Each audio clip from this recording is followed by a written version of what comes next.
delighted to welcome property royalty to Property Tribes right now. Mr. Phil Spencer is joining us on Zoom. And Phil, so lovely to finally connect with you.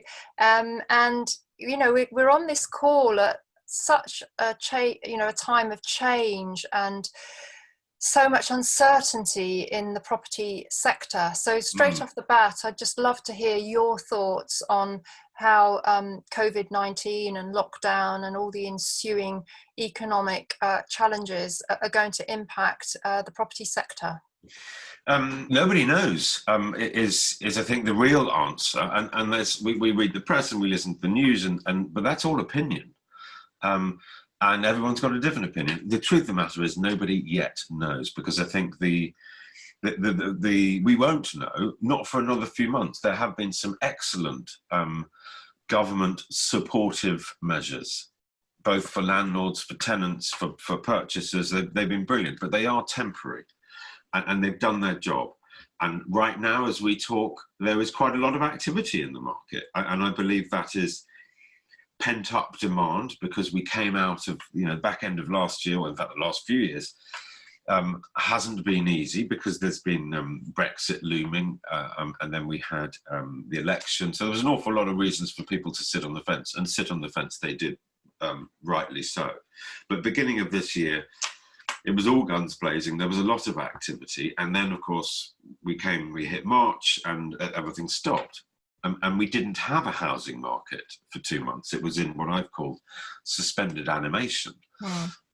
So we're now out of the end of that, and the market is open again. And there is definitely activity. There are deals being done. There is gazumping happening. There are sealed bids happening. I mean, not in all places and in all price brackets, but it is happening. But I see that as a fairly short-term, if you like, knee-jerk reaction. There was pent-up demand, and then through lockdown, some people would have gone, I hate my house, I don't care, I've had 2 months locked up in it, I'm moving. And so there is an understandable reaction, and that is sort of boosting people's confidence, which is a good thing at the moment. I think we all need a bit of a confidence boost. But what worries me is the underlying uncertainty, and what will things look like in the autumn, let alone next year and the year after. So yeah, I think we're not out of the woods yet. No, I totally agree with you. And I think the key thing that you said there was that they're all, kind of short-term measures. And, if I can speak quite frankly, I think a lot of what the government has been doing has been kicking the can down the road. And I can only hope that they have kind of additional measures to support the property market, for instance, when the stamp duty holiday, which has been announced very recently, when that comes to an end at the end of March next year, because I do fear that, I always get worried, Phil, and you must have seen this a lot during your property life, is that, when there's an overheated market, it's actually not very healthy, and it tends to be kind of followed by a crash. Yes. And I do fear that, there's a big, big problems looming on the horizon for the entire economy, but of course the property sector is a big part of that. And one thing that landlords and property buyers don't like is uncertainty. And the housing market sort of survives on sentiment, whether people feel good, and whether they feel like moving, whether they feel like borrowing any extra money. On the stamp duty holiday topic, they've set the date for March next year. If that is a cliff edge, that will cause problems in itself, because there will be a whole raft of deals wanting to be done before. That some of them won't get done because there aren't enough solicitors and mortgage brokers and what have you to get all of that activity done. And then afterwards, it will completely drop away, and no one will move for months at a time. So I'm hoping it will be a phased sort of conclusion to that. Okay, I think it's interesting that COVID-19 has been a stress test for the entire property sector. It has you know, revealed weak business models, whether that be a landlord, whether that be a letting agent, whether that be an estate agent. And I think typically in property, it's been quite resistant to change. There have been changes going through before COVID, but those changes seem to have been massively accelerated and amplified by what's happened. And you know, we've had you know, a massive rise, for instance, in virtual viewings and the use of technology. And in some ways, Phil, that there could be positive things to come out of this. Yeah, I'd agree, actually. We don't work in an industry that is known for relishing change and adopting change, but actually I think people and the industry we've all had to adapt. Everyone across the world has had to adapt our behaviours and find new ways of doing things. And because we've had to, when you have to, you get on and do it. So it has forced change, and arguably it's changed for good in our sector, and the way that agents are working, and the efficiency of their businesses and things like that. So yeah, I think that on the positive side, looking back, the changes will be good. I think we need to evolve. No, absolutely.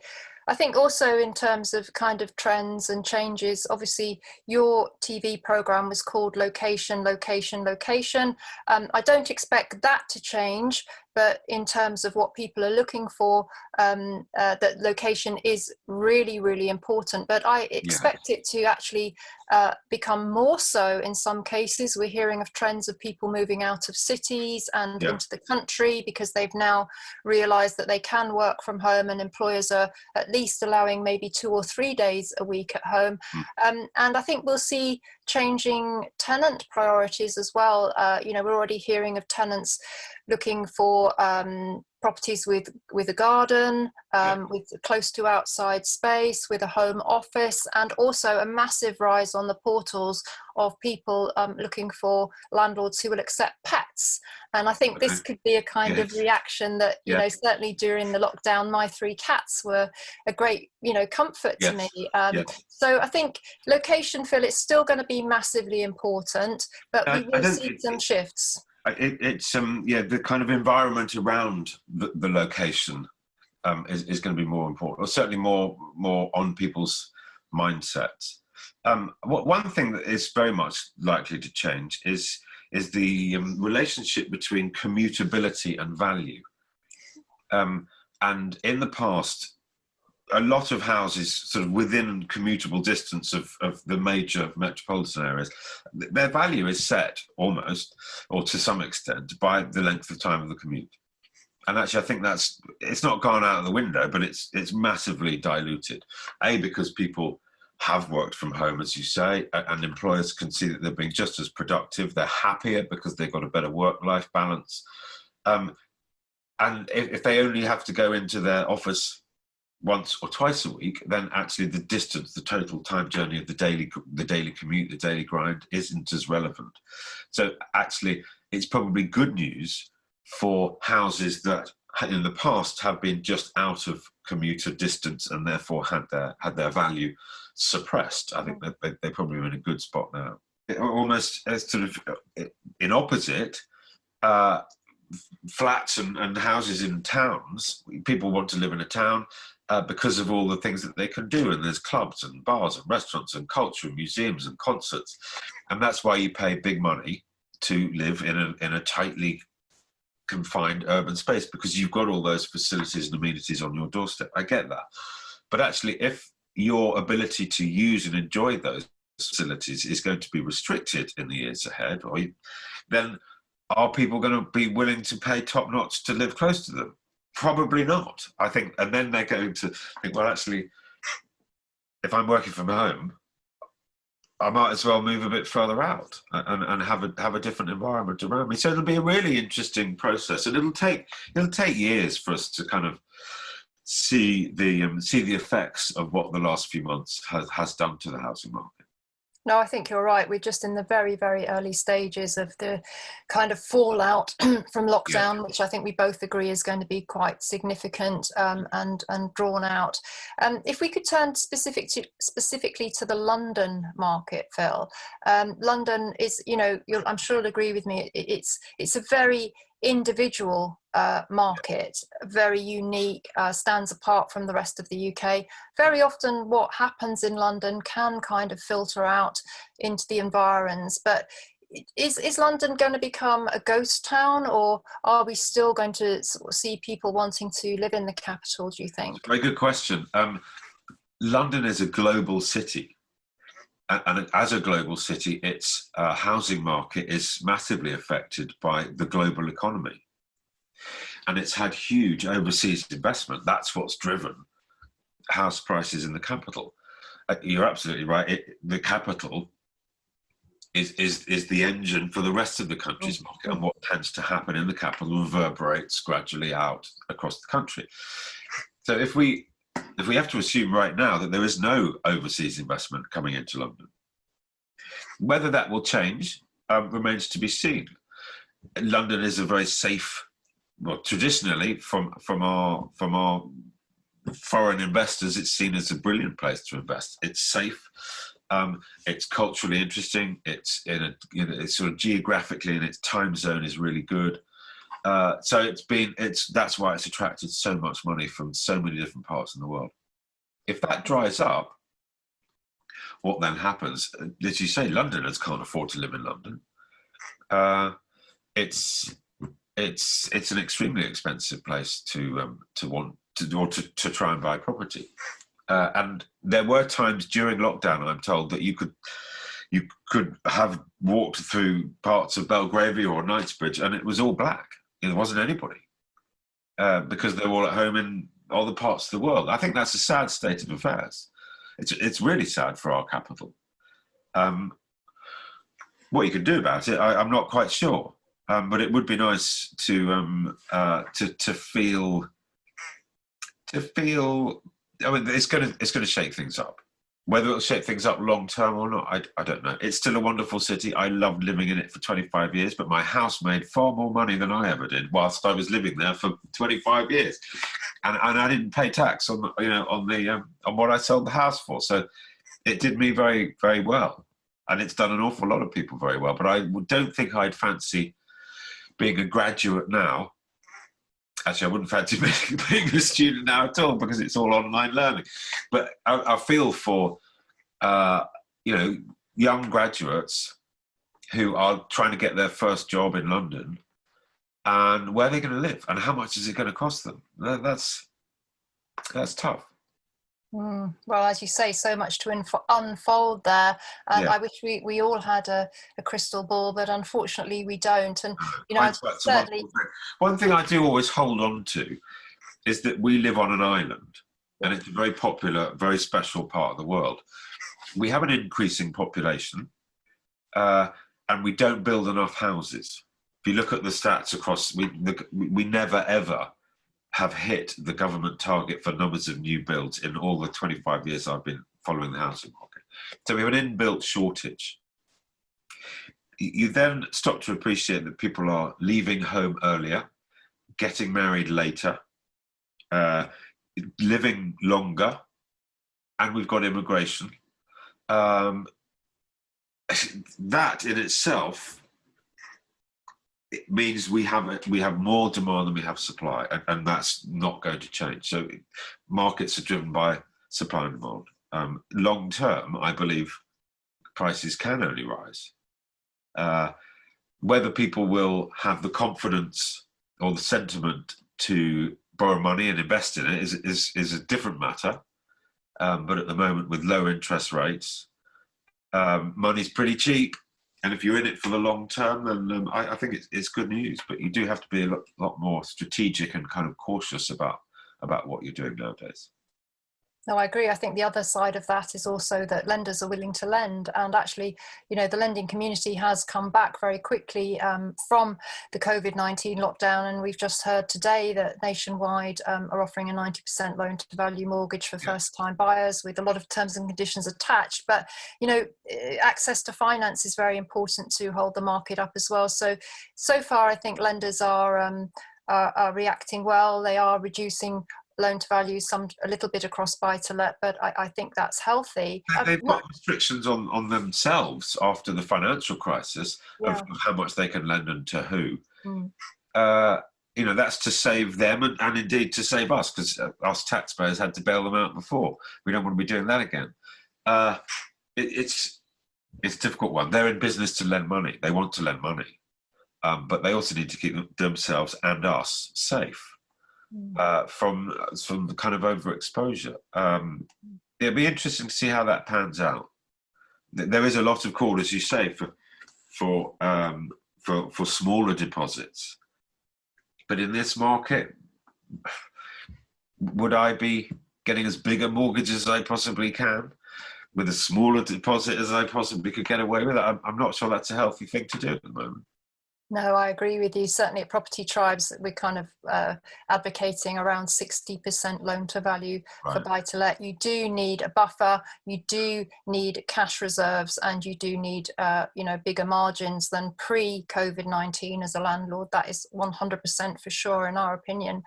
Phil, you are a landlord yourself.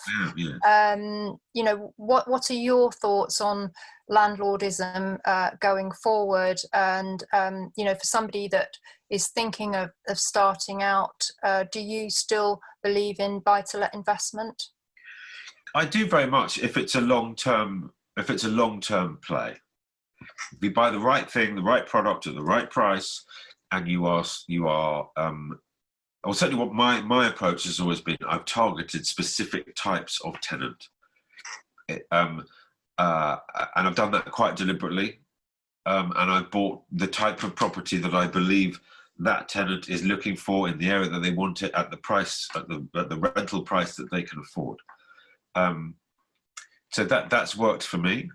I'm not doing anything at the moment, and it's a kind of watch this space. And I think any advice to would-be investors, I don't think it's the time right now to be an amateur, junior, inexperienced investor.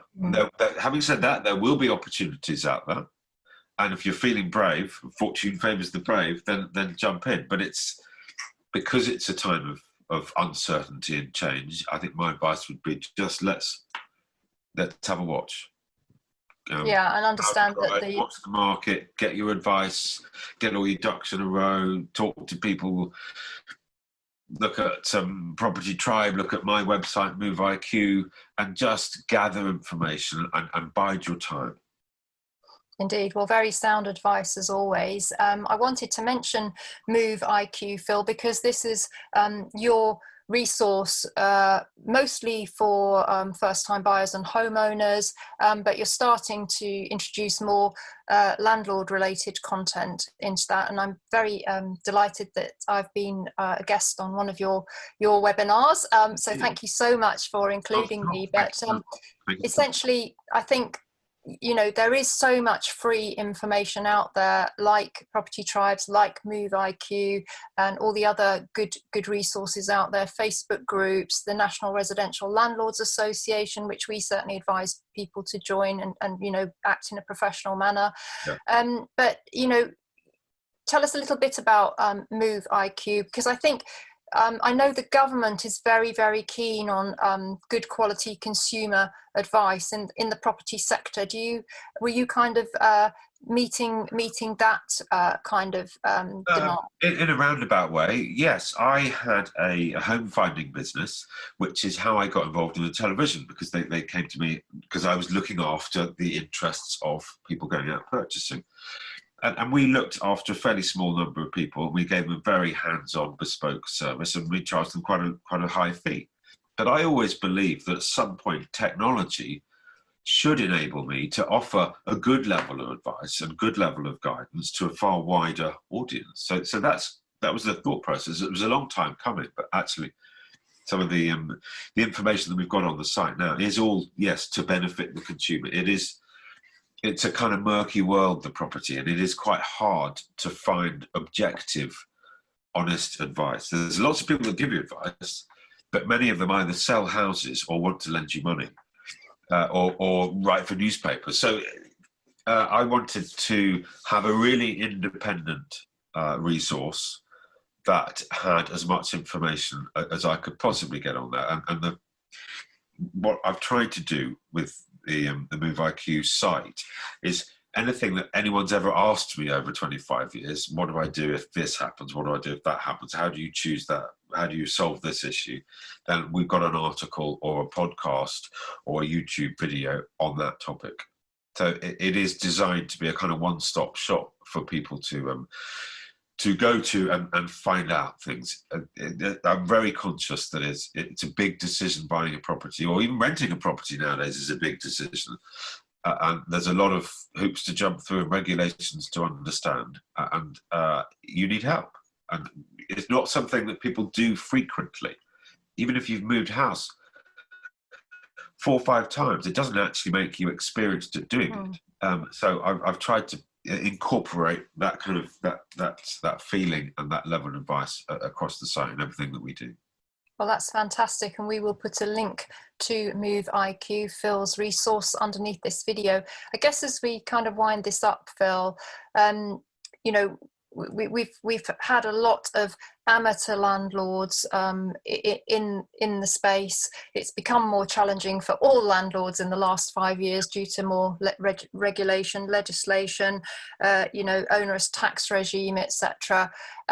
Would you say that COVID-19 has kind of marked the end of the so-called dinner party or amateur landlord, and that if you are going to be a landlord going forwards, it's got to be addressed as a business with the right advice from qualified and insured advisors?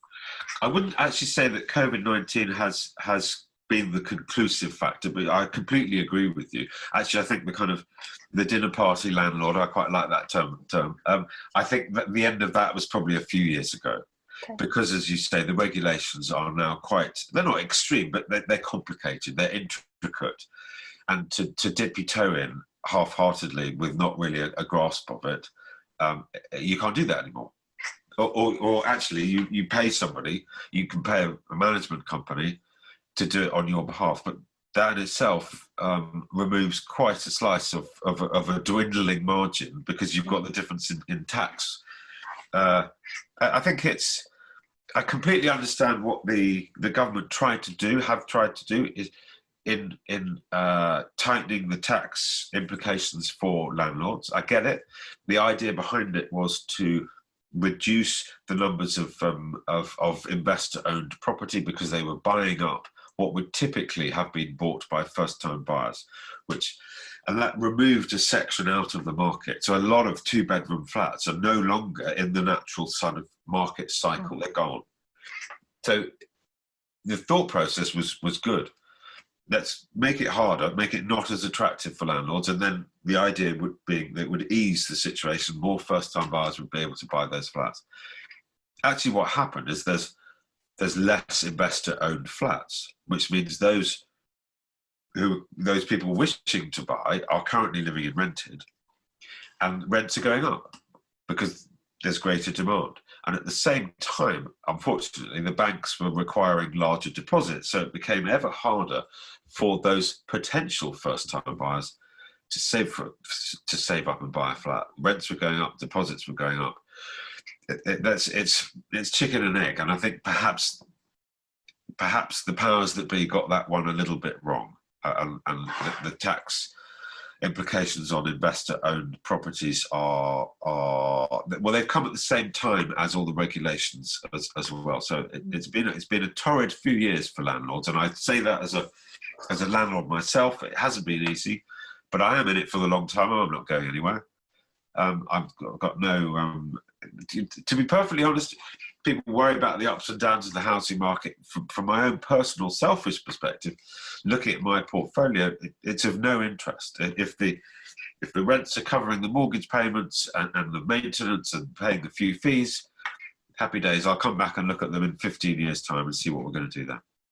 Yeah, absolutely. And one thing that we can absolutely guarantee in property is that time will pass. And typically house prices do well over the very long term, particularly because of inflation. And also if you have mortgage debt, it can be eroded by inflation. So as long as we take a long-term view, I think we will be okay. And very often, you know, I've went through the 2008 crisis, for instance. That felt like a roller coaster, but when you look back in the fullness of time, it was more like a speed bump. Yes. So, you know, there are challenges in whatever business sector you're in, and it will be people that solve problems and get the right advice that can still move forwards. And just really my last question, Phil, I'd like to end on a positive note.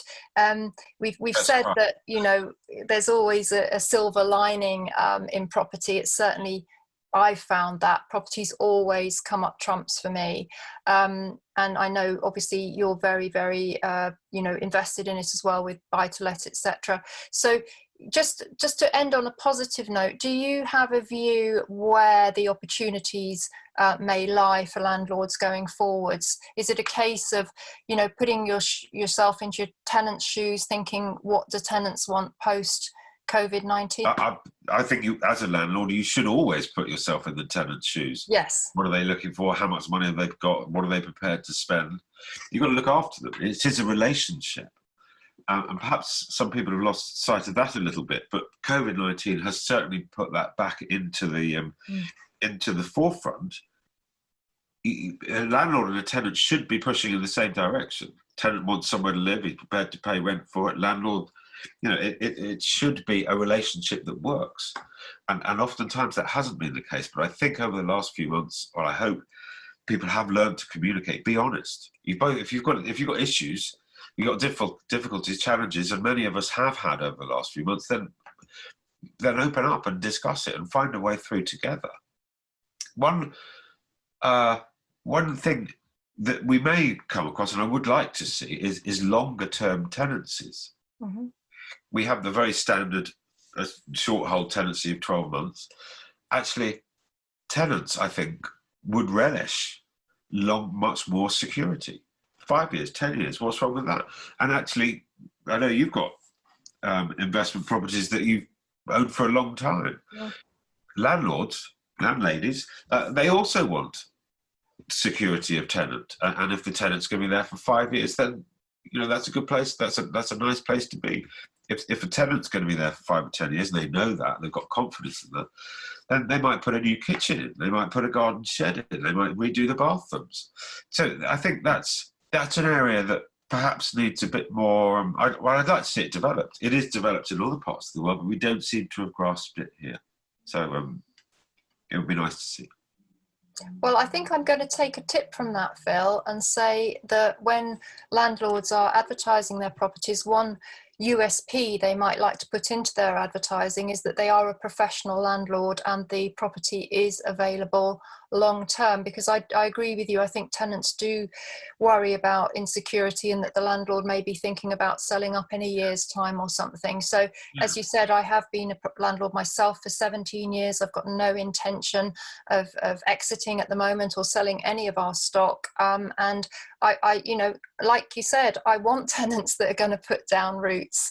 So we're going to see even more extended landlord and tenant relationships going forwards from this. So when you're looking for a home to buy, you think about your community and your schools and your amenities, surrounding area. Actually, as a tenant, it's a life choice. I'm going to be a tenant. I have no interest in buying a house. I'm going to be a tenant. You want to send your kids to the good school, and you want to get to know your neighbours and get involved in local groups and know that you're going to be there. It's just as important. Absolutely. We can whittle on for hours on these ones, Vanessa. Lovely to talk to you. Well, and you, I think we're both die-hard property-aholics. And Phil, I can't thank you enough for coming on to Property Tribes with me. It's been such a pleasure to meet you and talk to you. And, you know, thank you for everything that you're doing in producing resources for property buyers, and as we've mentioned, you're going to be creating more landlord related content as well. So really lovely to speak to you, and wish you all the best, and hope we can catch up again. Let's hope so. And good luck to everyone on Property Tribes. Thank you. Yes. Ciao. Bye.